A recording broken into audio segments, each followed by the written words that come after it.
Picture this. I'm standing at the edge of a memory, the kind that feels like a warm blanket on a chilly night, wrapping me up in its familiar embrace. My name's Emily, and at 31, I've carved out a life that's equal parts chaos and comfort in a small suburban corner of the world. I'm married to Ryan, who's 34, and the kind of guy who can fix just about anything, especially when it comes to tech. He's in tech support, always on call, which means our evenings together can vanish in the blink of an eye if some server somewhere decides to throw a tantrum.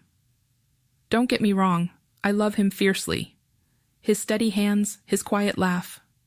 But there are nights when I stare at the empty side of our bed, wishing his job didn't steal him away so often.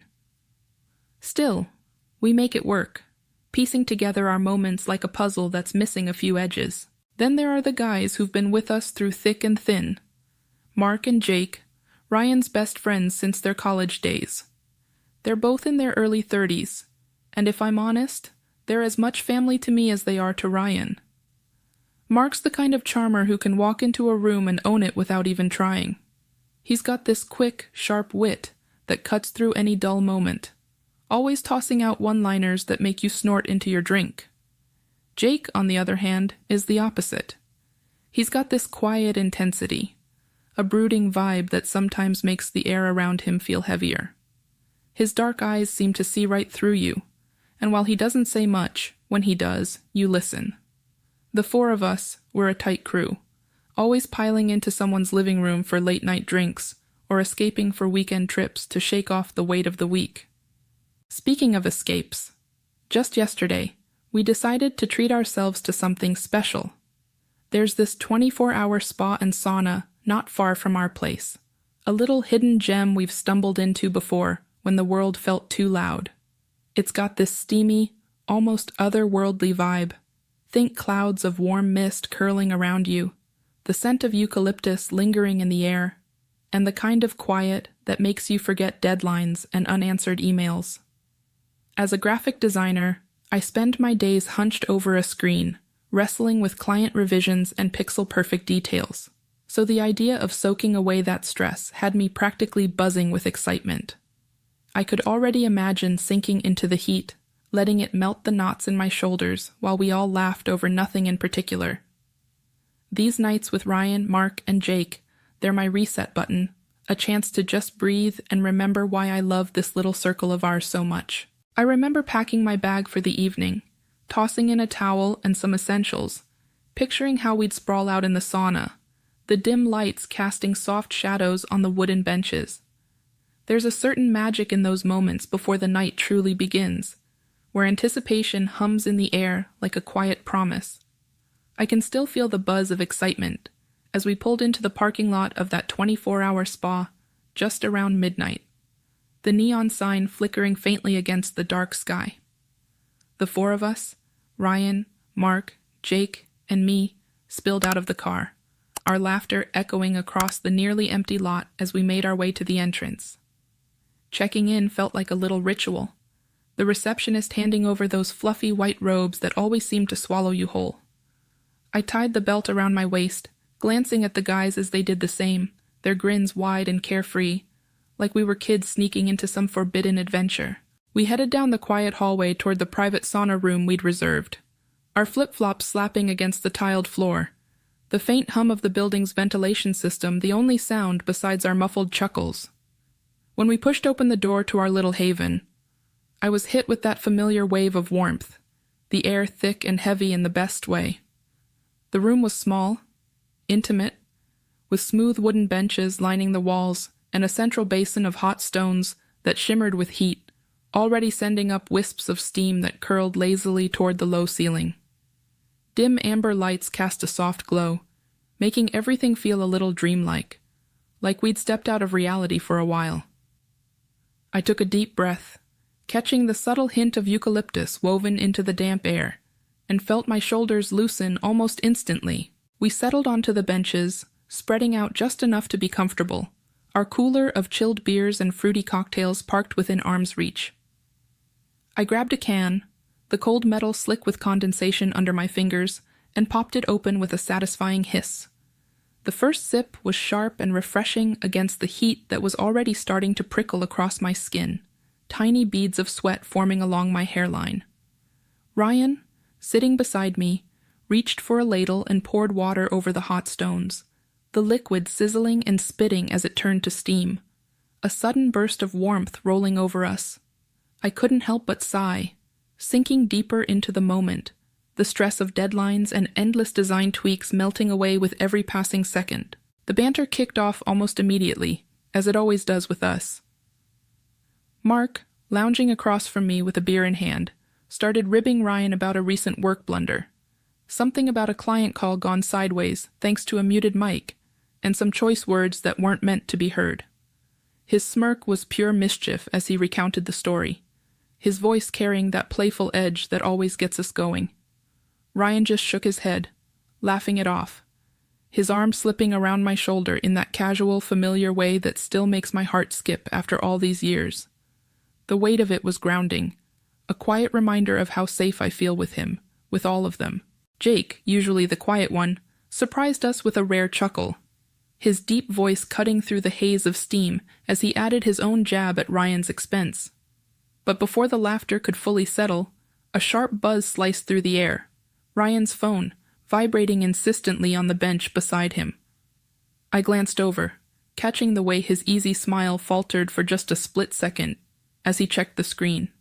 His brow furrowed, and a shadow passed over his face, tightening the lines around his mouth.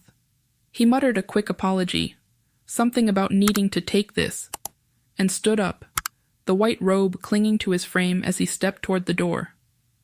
I watched him slip out of the sauna, the heavy door thudding shut behind him, leaving a faint draft of cooler air in his wake. A flicker of unease stirred in my chest. His job always seemed to pull him away at the worst times, but I pushed it down. Probably just another server meltdown or a frantic client. He'd be back soon, I told myself, and we'd pick up right where we left off.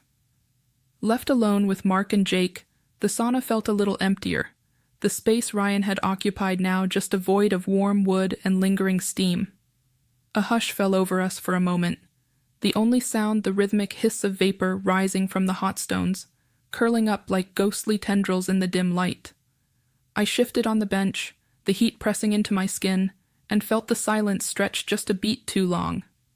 Then Mark, ever the one to break tension, cracked a grin and tossed out a quip about how Ryan's phone was basically his second spouse. I forced a laugh, the sound a little hollow in my ears, but it was enough to loosen the knot in the air. We reached for another round of beers from the cooler, the icy cans a stark contrast to the sweltering heat around us. I popped mine open, the fizz a sharp burst against the quiet, and took a long sip, feeling the cold slide down my throat while the alcohol started to soften the edges of my thoughts, making everything just a touch fuzzier, a little less defined. Our conversation drifted, meandering from small talk to something lighter, more playful. Mark leaned back, his posture all casual confidence, and started teasing me about how I'd somehow managed to tame Ryan, turning a tech-obsessed workaholic into someone who actually showed up to these late-night hangouts. His tone was light, but there was a glint in his eye, a sharpness that made my cheeks flush under the already oppressive heat. I rolled my eyes, playing it off with a half-hearted retort, but I couldn't ignore the way Jake's gaze lingered on me from across the bench. His dark eyes, usually so unreadable, seemed to pin me in place, studying me through the haze of steam. I shifted again, suddenly hyper-aware of the thin robe clinging to my damp skin, the fabric barely a barrier against the warmth, or their attention. I tugged at the hem, a nervous gesture, as the air in the room seemed to thicken, not just with heat, but with something I couldn't quite name. The sauna's temperature seemed to climb higher, or maybe it was just my own body reacting to the moment. Sweat beaded along my collarbone, trickling down in slow, lazy paths, and I felt every inch of my skin prickling under the weight of the atmosphere. Mark's voice cut through my haze, low and teasing still, but there was an edge to it now, a shift I couldn't ignore. Then, as we moved to cool off in the small dipping pool beside the benches, I felt it, a brush of his hand against my thigh under the water, deliberate and slow, sending an electric jolt straight through me. My breath caught, sharp and sudden, my body freezing in place as my mind scrambled to process the contact. Part of me screamed to pull away, to break the moment, but another part, a quieter, more reckless part, felt a strange thrill, a rush I hadn't expected. The water lapped gently around us, the steam still curling in the air, and I couldn't move, couldn't speak. Jake, who'd slid closer without me noticing, leaned in, his voice a low murmur that sent a shiver down my spine despite the heat. My heart was pounding so hard I thought it might burst through my chest, the weight of what had just happened or what was still unfolding, crushing me under its silent intensity. I was caught in a storm of my own making, torn between the pull of something forbidden and the anchor of everything I held dear. But before I could even grasp at a coherent thought, the heavy thud of the sauna door swinging open snapped me back to reality. My breath hitched as I scrambled to pull myself together, my hands fumbling with the damp edges of my robe, yanking it tighter around me as if it could shield me from the mess I'd stumbled into. Sweat, or maybe tears, I couldn't tell, stung my eyes, and I swiped at my face with the back of my hand, desperate to erase any trace of the turmoil raging inside me. I could feel my pulse hammering in my throat, each beat a reminder of the line I'd just crossed, or nearly crossed, and the sheer panic of being caught made my skin prickle with dread. I forced myself to sit up straighter on the bench, my movements jerky and unnatural, trying to look like nothing was wrong, like I hadn't just been teetering on the edge of something I couldn't take back. Mark and Jake, though, they played it off with an ease that made my stomach twist even tighter. Mark leaned back against the wooden slats, one arm draped casually over the edge of the bench, a faint smirk tugging at his lips, as if the last few minutes hadn't happened at all. Jake, on the other hand, kept his gaze fixed on the steaming rocks in the center of the room, his jaw tight, refusing to meet my eyes. The avoidance stung more than I expected, a silent acknowledgement of the unspoken thing hanging between us, heavy and suffocating in the already thick air.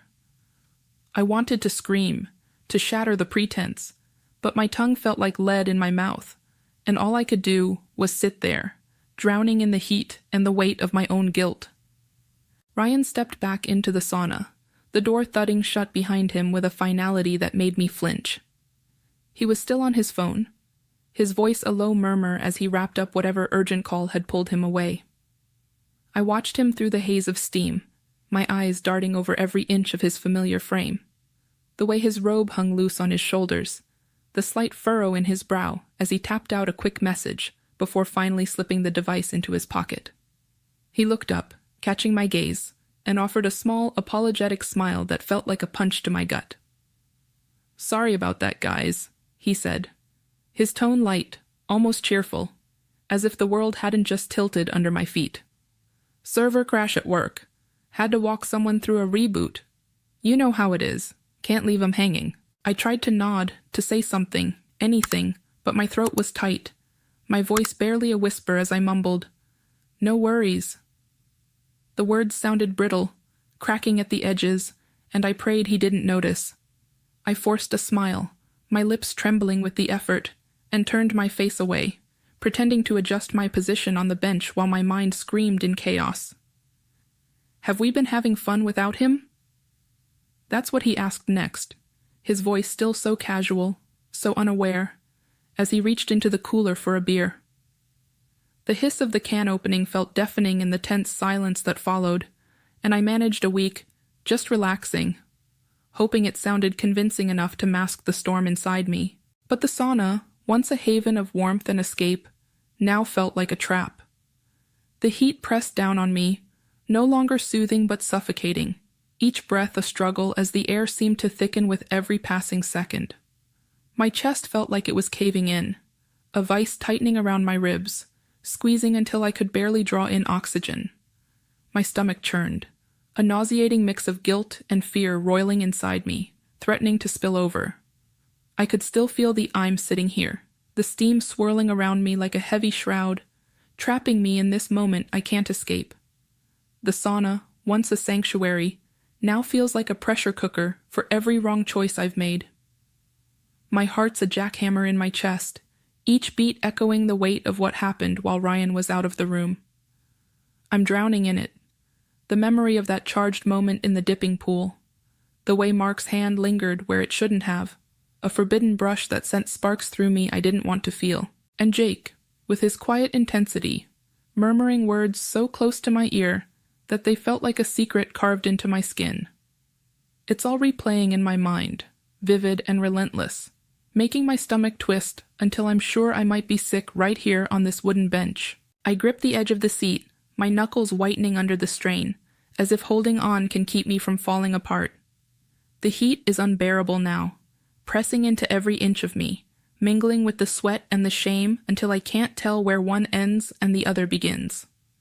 Ryan's voice cuts through the fog in my head, so casual, so oblivious, as he talks about that work call. A server issue, some glitch he had to troubleshoot. He's going on about a coworker's panic over a deadline, chuckling softly as if everything in our world is just fine. I try to focus on his words, to anchor myself to the normalcy of his tone, but every syllable feels like a knife twisting deeper. He doesn't know. He can't know. And yet, sitting here, surrounded by the haze of steam and the weight of my silence, I feel like the truth is written all over my face, screaming to be seen. My eyes dart to Mark and Jake, who've gone unnaturally quiet now that Ryan's back. Mark's usual smirk is gone, replaced by a carefully neutral expression as he stares at the steaming rocks, like they hold some answer he's searching for. Jake's posture is rigid, his hands clasped tightly in his lap, his gaze fixed on some distant point beyond the walls of this suffocating room. I can sense their unease, a mirror to my own, as if they're waiting for me to crack, to let this unspoken thing spill out and shatter everything. The tension between us is a living thing, coiling tighter with every second. And I wonder if they feel the same nausea I do, the same dread that one wrong word could unravel us all. Ryan's voice shifts, pulling me back to him, and I realize he's looking at me now, his brow creased with concern. "Hey, Em, you okay? You look kinda pale." His tone is gentle, laced with that quiet care that's always been his way, and it nearly breaks me. I open my mouth to respond, but the words stick, tangled in the lump in my throat. "Yeah, I'm fine," I stammer, my voice thinner than I mean it to be. "Just the heat, you know? It's getting to me a little." It's a flimsy excuse, and I can hear the tremble in my own words, but I force a weak smile, hoping it's enough to deflect his worry. He nods, still watching me for a moment longer than I'd like, and I turn my head away, pretending to adjust my robe while my insides churn with the urge to scream. Inside, I'm a storm of chaos, a whirlwind of need and fear tearing me in two. I want to tell him, God, I want to tell him so badly, to let it all pour out, to unburden myself of this crushing guilt that's clawing at my chest. I imagine the words tumbling free, raw and jagged, confessing every fleeting thought, every stolen moment of weakness that I let happen. But then I see his face in my mind, the hurt that would carve itself into his features, the trust that would shatter like glass between us.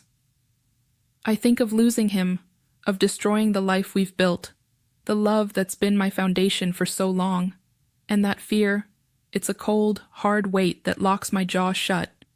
Eventually, the heat in that sauna became too much to bear, not just on my skin, but in the suffocating weight of my thoughts. I muttered something about needing fresh air, my voice barely steady, and suggested we call it a night. Ryan agreed without hesitation, his hand resting briefly on my back as we gathered our things, a touch that should have felt comforting but instead burned with the sting of my betrayal. Mark and Jake followed suit, their movements stiff, their usual easy banter replaced by a strained quiet that hung over us like a storm cloud ready to break. We shuffled out of that steamy room, the air in the hallway feeling almost frigid by comparison, and made our way to the locker area to change back into our street clothes. Every step felt heavier, like I was dragging the weight of what had happened behind me, an invisible chain I couldn't shake off. Stepping out of the spa into the night was like a slap to the face. The cool air hit me hard, sharp, and biting after the oppressive warmth I'd been drowning in for hours. It cut through the fog in my head, but only for a moment, before the guilt rushed back in to fill the space. I took a deep breath, the chill stinging my lungs, and glanced at Ryan beside me. He was holding my hand, his grip warm and familiar, as he chatted about plans for the weekend. Something about a hike we'd been meaning to take, a quiet getaway to clear our heads. His voice was light, full of that easy optimism I used to cling to, but now it just felt like a blade twisting deeper. I nodded along, my responses short and mechanical, my mind a million miles away, replaying those forbidden moments in the dipping pool, the charged whispers that had no place in the life I'd built with him. I couldn't meet his eyes, couldn't bear to see the trust still shining there, when I knew I'd tarnished it in a way I might never be able to scrub clean. We piled into the car, the four of us squeezed into the familiar space that used to feel like a cocoon of laughter and late-night confessions. Now, it was a cage. Ryan took the driver's seat, fiddling with his phone to cue up one of his upbeat playlists, the kind of music that usually got us singing off-key and grinning like idiots. Tonight, though, the bass thumped through the speakers with a hollow echo, unable to pierce the silence that sat heavy between us. I was in the passenger seat, staring out the window at the passing streetlights, their glow blurring into streaks of yellow as my thoughts churned. In the back seat, Mark and Jake were quiet, unnaturally so, their presence a constant reminder of the secret we shared. I could feel the tension radiating from them, a mirror to my own, and I wondered if they were wrestling with the same gnawing regret, or if they'd already buried it somewhere I couldn't reach. At a stoplight, Ryan reached over and squeezed my hand, his thumb brushing over my knuckles, in that small, tender way he always does when he senses I'm off. It was a gesture of love, pure and untainted, and it made my chest ache with a pain I couldn't name. I didn't deserve it. Not after what I'd let happen. Not after I'd allowed myself to be pulled into a moment of weakness that could unravel everything. I forced a small smile, my lips tight, and squeezed his hand back, hoping he wouldn't feel the tremble in my fingers. My eyes flicked to the rearview mirror, catching Jake's reflection for just a second. His face was a mask, unreadable as ever, his dark gaze fixed on something beyond the window. But there was a hardness in the set of his jaw, a flicker of something I couldn't decipher, and it sent a fresh wave of unease rolling through me. Did he feel the weight of this as much as I did, or was I alone in this spiral? The drive felt endless, each mile stretching out like a punishment. When we finally pulled up to Mark's place, the goodbye was awkward, stilted in a way it had never been before. He muttered a quick, "Thanks for tonight," as he climbed out. Don't forget to subscribe, like, and comment if you enjoyed this story. This will help us create more engaging stories for you.